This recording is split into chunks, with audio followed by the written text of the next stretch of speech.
What's up, people? Nobody is here yet. All right.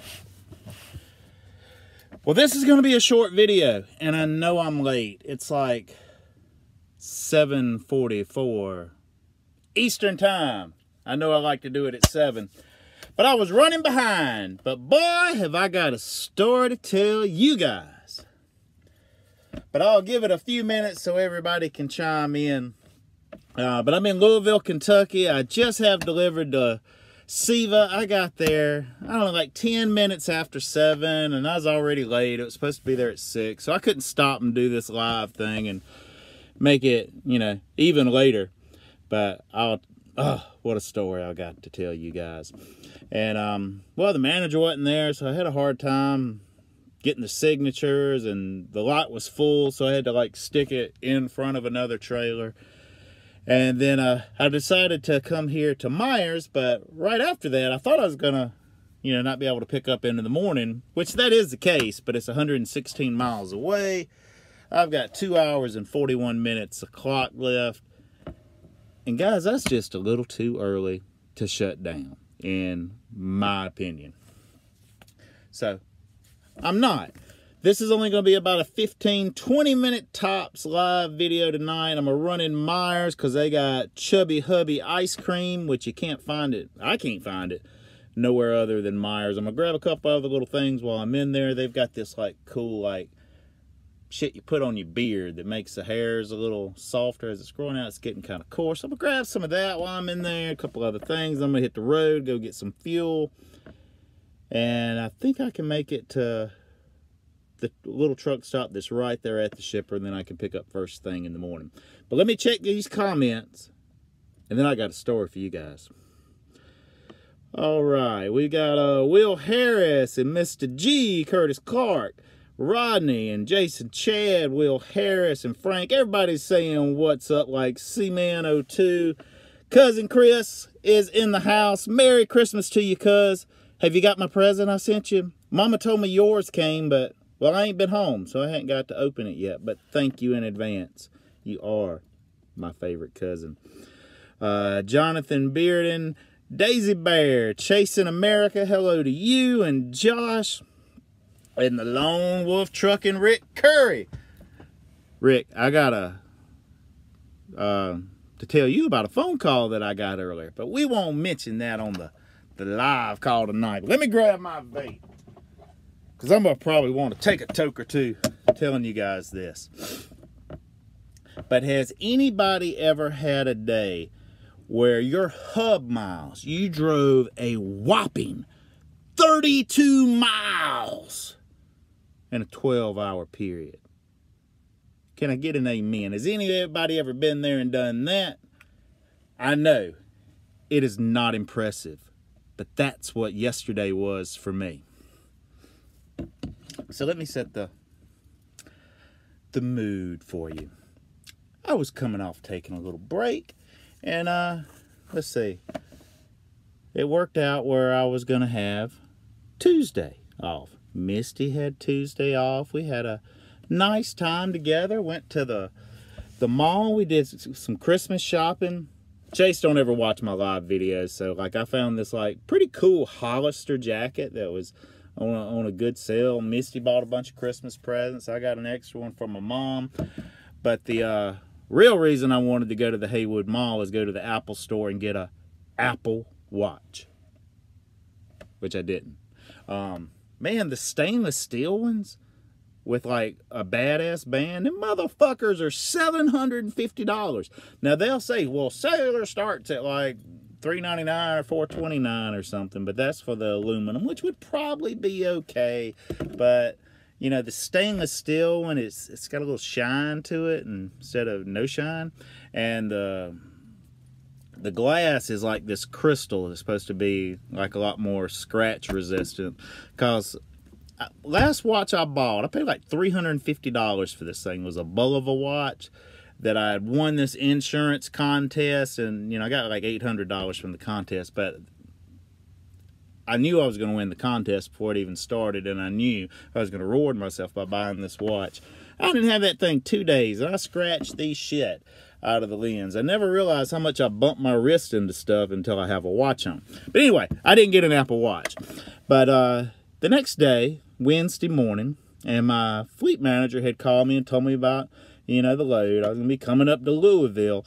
But to start it off, I had to just take this loaded trailer that was on the yard and take it like 4 or 5 miles away to Duncan. They were going to unload it, which shouldn't take long, and then you can go over to Michelin and get your week started. And I'm thinking, I said, why can't you get like some like local dude? You paying, $16 an hour to go take that stuff over there. But I didn't say nothing. I was like, okay, I'll do that. Well, the morning started fine. I got up, with no problem. When my alarm went off, Missy and I was kind of, chatting and cuddling and all that stuff. It was nice. It was sweet. It was wonderful. And then as I'm leaving, and I did the trip planning of what I needed to do, because I thought my drone was going to come on Monday and I was going to go home and get it, or go to my mom's house and get it, but it didn't. It came Tuesday afternoon. So instead of leaving after doing all that shopping and everything and go to my mom's, leave from there, or like coming back to Missy's, because I was kind of tired. Those days off will wear you out. I called Mom up, and she agreed to meet me in Belton at 6:30 in the morning, and we were going to have a little breakfast at Hardee's, and she was going to bring my drone that came in the mail, which it's in this. So that's good. Well, as I was about to walk out the door, perfect timing for all of this to work out, Missy needed me to run to the store to get her something. And my first instinct was to say, nah, I got to haul ass. But it was something that was, needed. And I did. And I went ahead and got fuel while I was there, and I came back and gave it back. And then I, met my mom at Hardee's about 15 minutes till 7. And we sat down and had such a wonderful chat. I don't really get to sit down and talk and shoot shit with my mom all that much. So it was very enjoyable. And then next thing I know, it's like, I don't know, 7:30, something like that. I'm in Belton. I need to go to Greer. It's raining fucking cats and dogs that day. That big, like, I don't know, southeastern rainstorm. It was that day. So, I was driving and pouring down rain, headed up to Greer. There was a couple of wrecks on 85. Traffic was backed up and everything. I get to the yard at like 8:35. I'm moving all my stuff into the truck. It's raining. And I don't know, about 8:40 or stuff, I finally get all this in. I'm getting ready to start my pre-trip and everything, hook up the trailers on the yard. I already got my paperwork, and I'm going to get going. My phone rings, and my fleet manager says, hey, what's up? I got customers calling me to tell me you ain't there yet. And I said, that's because I'm not there yet. But I'll be there soon. And, I leave within, 15 minutes of that phone call. And then all hooked up to the trailer, pre-trip done, good to go. And I'm going to a place I hadn't been before. And, I talk about lessons that I've learned, and sometimes I guess it takes a couple of times to really get a lesson down. Y'all remember, I don't know, the WTF week video? The paperwork had the Z, and the order had the ZF transmission, but then there was another company name under that. Well, this one, let's see. I think I still got the paperwork. Yes. I just grabbed the paperwork. I'm headed over there, and I see Invista, and I see the address is 235 Standard Warehouse Road. Wait a minute, no, that's where it came from. No, it was on East Main Street in Duncan, but Invista is what was at the top. And lo and behold, there's this other name under Invista, Alibi Barnett Polymers.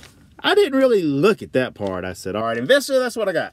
And I turn on the road, and then I see this big building, and I see the address of 1720. This, like, if people coming to work entrance. So I see this other entrance. Okay, that must be the truck. But as I pull up to it, I was like, that don't really look like a truck entrance. mean, there was a gate there, and there was one of those little mobile home things, you know, like at construction sites and shit, you know, that was there. But there was a guy in there, so I stopped. I go in, and he informed me, all right, you're at the wrong place. Well, you're at the right place, but you're at the wrong entrance. The right entrance, it's back where you came from, like 2 entrances down. I'm like, okay, so well, I'll open the gate for you and you can turn around. I'm like, cool, man, thanks. Man, I pull in there, and there's like, you know, some docks with like, you know, 3 doors, and there's a couple of trailers, you know, backed up to them, but they look old. And I look at the dock, and you can tell it hadn't been used because there's like grass and like little trees and shit, you know, growing out of the top of it up there. And then there's like dumpsters and like, I don't know, various pieces of equipment scattered around. And then, you know, there's like a little path that kind of cuts around the corner. I was like, huh. So, you know, I'm trying to turn around in there, but it's just a little too tight, and I'm turning it sharp. And I know a couple of you guys are riding around with those fairings at the end of the cab missing. Like, there's another YouTuber, I'm not going to call him out, that I've noticed his truck is missing those. And generally, that happens one or two ways. Either you high hook a trailer and go on back too far and the front of the trailer crushes it, or you cut it too sharp and the front of the trailer, well, crushes it. Well, I was keeping an eye on mine, and man, it was touching. And, you know, you really look like a rookie when you do some shit like that. And, you know, you got to ride around for weeks at a time until you get another truck or the shop fixes it or whatever. So I didn't want to do that. But I could not get turned around in that. So, and I tried. But at the same time, it may have actually been physically possible. But it was pouring down rain. And I didn't get out and look at this point in the story. I was still remaining relatively dry, you know, I had my window down and everything. So it may have possibly, but I didn't do it. You know, I went back as far as I could to these poles and this trash can and this trailer and all this stuff that was in the way. And I was like, well, maybe I can get turned around if I go, you know, this path. There's a little open area. I was like, it don't really look like enough room. And I went wide, and then there's grass, and I had to go into the grass a little bit. And I got stuck. Yep. And there ended up being like 3 or 4 guys that came out on smoke breaks or whatever from the door. They're looking at me. And I didn't even get out. I kind of, you know, I wish I could say this is the first time I've ever got an 18-wheeler stuck, which if you're on wet grass, it don't really work too good. In my KW, I don't know what you call it, but I ain't got like all drive tires burning and churning. I don't know, like one of them that actually turns. I didn't have traction, so I called in. I sent the maintenance macro, send somebody to pull my ass out, and they did. And it didn't take very long. You know, I had these things under the rack where I didn't do any of this stuff. I gave them to this guy, and he hooked them in, hooked a cable to it, pulled me out. So then I take a left, I go by that main person entrance, and then I see this sign about as big as this that has shipping and receiving, that I can see it from the direction I'm coming, but for the other direction, there's a fucking bush that's like blocking it. So it's not surprising that I missed it. But I turned on in, I went and checked in, and they said, "You're late." I was like, "I know. I just got pulled out of the mud." And, you know, dispatch was, you know, supposed to call them and everything. And so, well, it's probably going to be about 30 minutes before we can get a driver to unload it. I'm assuming forklift driver. They tell me the dock, I back up. About an hour later, I go check in. So I hadn't heard anybody bumping around. Yeah, he hadn't had a chance to get to you yet. Meanwhile, JB Hunt backed up, boom, and, you know, day cab's gone. Southeastern Freight Line done came in and gone. 2 hours later, I go and check in. Yeah, he went to lunch. He'll get you when he comes back. So this shit happens like when you're late. They're like, fuck you, you unprofessional. To teach you a lesson, we're going to make you wait. So 3 hours later, which because I was late for my pickup, there's no detention pay in that situation. I finally get out of there and go over to Michelin. So, if that's all that occurred yesterday, I probably would have got more than 32 miles. But no. That wasn't the end of it. So I go over to Michelin. I drop this trailer that I needed, and there's like 10 freaking G&P trailers in the empty yard. I'm like, really? Was this necessary? Couldn't I just came on over and got started on my week? But I dropped it. I checked in, found my trailer. It was in the front yard, hooked up to it, and I'm raising my landing gear, right? And it don't feel right.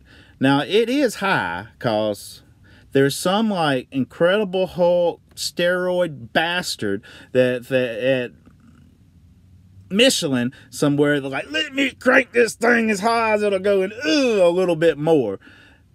It was high, because they generally are. And you fellas that go pick up at Michelin, you probably know what I'm talking about. But it wasn't really that hard to start. And, you know, I saw my landing gear, you know, raising up, but it felt weird. And I looked. The other side, it was still on the ground. I was like, huh? So I go over there and examine it. And on landing gear, guys, you know, you got your crank handle, and then there's this bar that goes all the way across the trailer that hooks to the other side, some kind of mechanism that raises the other side, and they like raise and lower simultaneously. Well, this one was broke, so it just stayed. I was like, well, ain't that a pickle?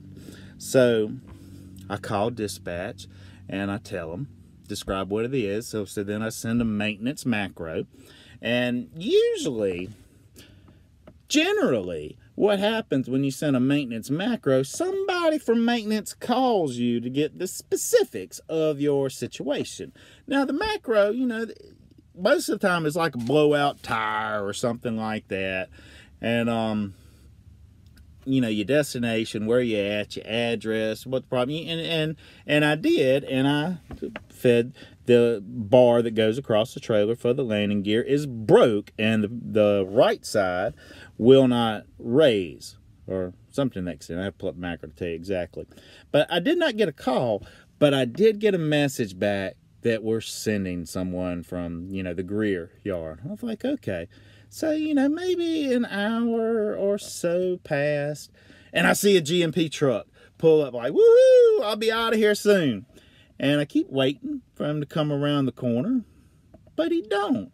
Then I see him leaving Michelin. I'm like, where are you going? I'm flashing my lights and everything as he's going by. So I call into dispatch, and I was like, yeah, somebody came here and then they left. What's up? Well, come to find out, I guess, you know, these mechanics, most of the time, they're not all like roadside assistants and shit. You know, they're working on trucks, doing PMs there at the yard. So apparently, I guess this guy leaves his wallet in his personal vehicle or whatever, because that's what he did. He came and did not have identification. And at Michelin, like many other shippers and receivers that we go to, you have to show your ID to get into the facility. So they wouldn't let him into the facility. So he has to leave. Man, it's like 2 hours past then, because this is like 5 o'clock. So, you know, he has to go on 85 to get to us, and it's pretty bad rush hour traffic and everything. So a couple hours later, and I've been trying to watch Batman versus Superman for like 3 weeks. I keep falling asleep during it. So I'm watching this. I'm, you know, getting to the part where, you know, the new monster from Krypton and all that stuff, and Superman's gonna die. Sorry for that spoiler there, but he comes back to life if you see Justice League. And they get there. So, you know, I got my shoes off by this point and everything. So I roll down the window and I'm like, hey. And he's like, his momentum doesn't stop. He like continues to go around the front of the truck over to the landing gear. He said, what's up? Like, he had no interest in, you know, talking to me. I was like, all right, well, I'll finish watching Batman versus Superman. And I didn't really hear nothing, no bumping around. I kept, you know, I was back in the sleeper. And about 15 minutes later, I peeked my head up here, you know, just kind of check and see what's going on and everything. And they were gone. I was like, what in the world? So I call in and dispatch. Wait a minute. Dispatch transferred me to David in service. And he's like, they didn't tell you nothing? And I was like, no, they just left. He's like, okay, well, I'll talk to them about that. I said, well, what's going on? Well, apparently that bar that goes across the trailer, that ain't something that really happens all that often. So they did not have that in stock. So they could not fix it last night. They were going to have to wait till a trailer supply company opened like in the morning, which was today, to get that and then fix it. So I'm like, well, all right, I'm on a hook from this thing and I'm going. I'm going to, go over to Mississippi because I ain't but like 10, 12 miles away or whatever. And, dispatcher's like, hold on, don't do that yet. And I'm like, there is no other option. They're not going to unload these 779 tires, onto another trailer because they would ask me, is it at the dock? I'm like, no, it ain't at the dock. It's where the loaded trailers. But he ended up calling me back, and that's exactly what I did. Bobtailed over to Misty's. But apparently I hadn't got the macro saying exactly, but he's supposed to get some kind of breakdown pay for that. So this morning, I don't know, I got started maybe 9:30 or something like that. They just gave me another, it was actually the same load number, but they changed the paperwork and stuff around, and that's what I just delivered. Ain't that some stuff? All right, let me check you guys' comments, and I'm going to go get some Chubby Hubby ice cream and get a little closer to my morning pickup. All right. DB Trucker 1972. That's you, isn't it, Derek? Over at the Columbia Yard. And E Street is present and accounting for. I did acknowledge Misty Will Harris. What's up, Kirby? What's up with the MF? I don't know. I know I'll probably lose some conservative subscribers if they tune into my live videos because I know my language can be colorful. But I don't have an opportunity to edit it out. And I am a trucker, people. I never claimed to be a preacher. But I try to keep the trucking journey episodes PG-13. I've never claimed to, do a G rating. E Street has a Rolex. Okay, and David, Merry Christmas to you too, brother.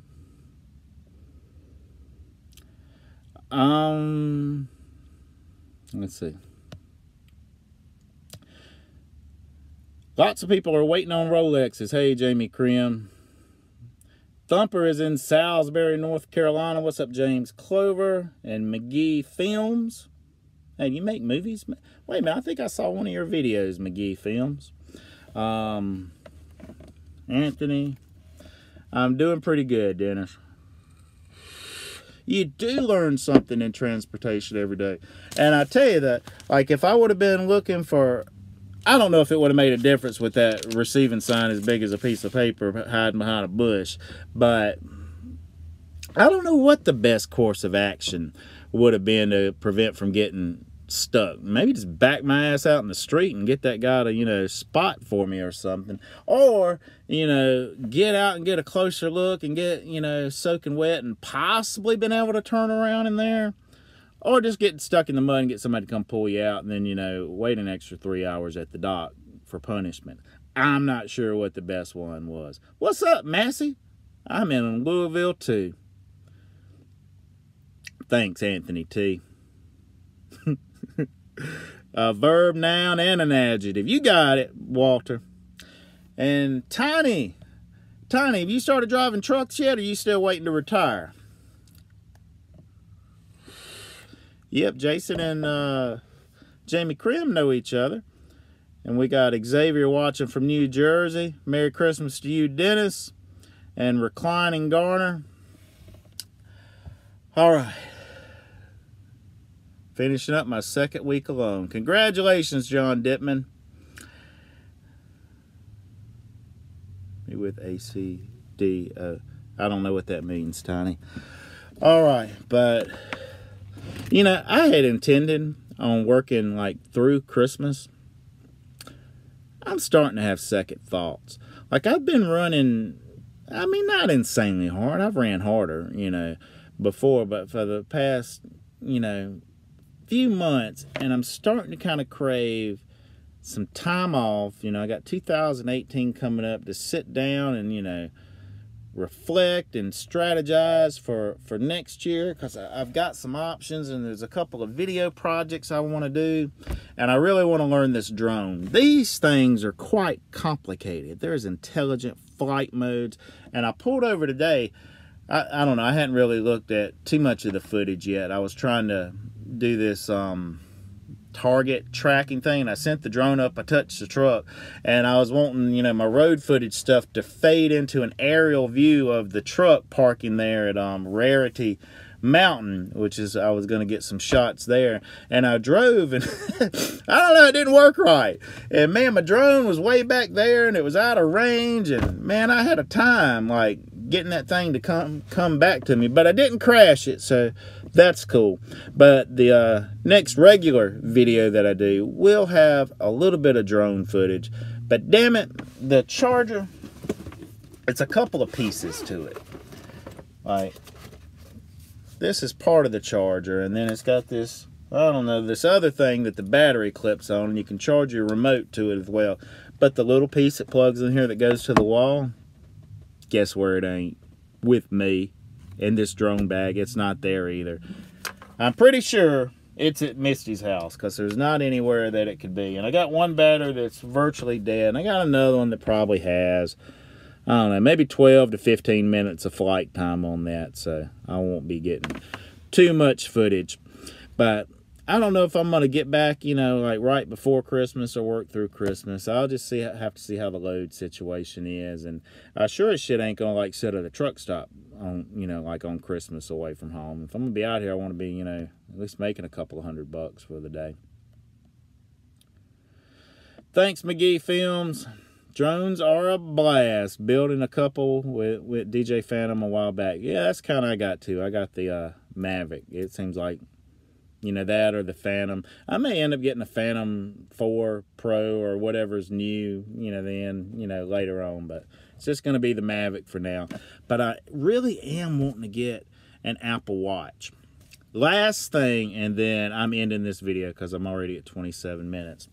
Like, I'm a fat, out of shape trucker with like little arms and a big belly, and I have no ass at all. It's like I'm taking pills for it or something. And that historically has not been the way anyone would describe Jim. I was a stud. Well, I've been thinking, Planet Fitness. There is, like, I got their app on there. There's a buttload of Planet Fitnesses all over the place, and generally they're in shopping centers that I think I could park the truck. And what I'm thinking, work out an absolute minimum, no excuses. I don't care if I'm bleeding out my butt again. Work out twice a week. The goal is really to do 3, but no exceptions, absolutely twice a week for at least an hour at a Planet Fitness. And this is something I can do on the road or if I'm at home, because they're scattered all over the place. And I think like $20 a month gets you a membership where you can work out at any of these in the 24 hours a day. Plus, after you work out, you can take a shower, which that will eliminate the problem with, you know, me not running or anything like before my day starts. So that's what I'm thinking. And the Apple Watch has a lot of cool fitness kind of thing. You know, it keeps up with your heart rate, your steps, you know. It does a lot of really cool stuff. It's water resistance and all that stuff. And I think I can like use that as a tool to keep me motivated, track progress, and all that kind of stuff. Because one of the things I really want to do differently for 2018 is take my fitness seriously, which I've been more just focused on making videos and making money and letting my health and physique, you know, go, well, you know, it's something I haven't been focusing on. So that's one of the things I want to change. And you know, it's like Apple stuff anyway. And the cellular one, you can set up playlists with the non-cellular, but my little AirPod things that you guys keep asking me, what are those things in my ears? You know, I can listen to music through the watch and not have to take my phone in, which would be pretty cool. All right, any last comments before I end this call? I appreciate you guys tuning in. Sorry I was late. I explained that at the beginning of the video. No need to rehash that again. Anthony crashed his on the first flight. Mine was the third flight. It I don't know, for some reason it decided to jump into a tree. Merry Christmas, Merry Christmas. All right, Merry Christmas to all of you guys. Let's see. So I will not be doing a live one before Christmas unless I just decide to. I can't say for sure. But I do plan to get a regular trucking journey video up, I don't know, in the next couple of days. I'll try to edit some tonight. And I do want to do at least 2 more scroll videos before the year's out. It'll probably be on time off. And something goal oriented too. But I've got to actually set some goals before I can make a video about it. But really, Gabriel? All right, everybody, have a great night. See you next time. But until then, be safe out there and keep on trucking.